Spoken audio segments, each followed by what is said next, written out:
Ni hisia nzuri zaidi. Nadhani kuja hapa sikuwa na matarajio yote ya kweli kuwa nahodha wa timu. Najua ni wazi kuzingatia umri wangu ni mzee kidogo, wazee kuliko wachezaji wengine. Kwa hivyo najua kwamba nafasi ya uongozi, unajua niko tayari kufanya hivyo kwa furaha, na ni wazi nina uzoefu kidogo kuliko wengi wavulana. Kwa hivyo nilihitaji kufanya hivyo. Kocha Fadlu alinileta hapa akaniambia, alinijua hilo na sasa ndio wazi mimi ninahodha, na ni dhahiri wajibu tofauti, lakini ni upendeleo na heshima kwangu kweli kuja kwenye timu kama Simba. Nahodha wa timu kweli mimi tu kuwa nahodha wengi katika timu. Unajua sihitaji kuwa na kitambaa cha kuhisi kama nahodha.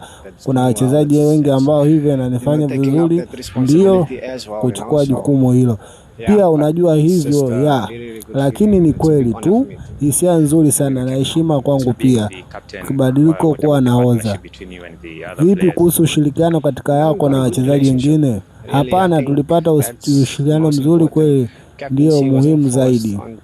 Mheshimiwa Naibu Spika hakulazimisha juu yangu, sikulazimisha kuwa na blandi, alinipea mimi. Na wewe unajua ni jukumu ambalo niko tayari kuchukua, na unajua ni wazi kama nilivyosema ni mzee kidogo. Hii ni nafasi ambayo nataka kuwa nayo.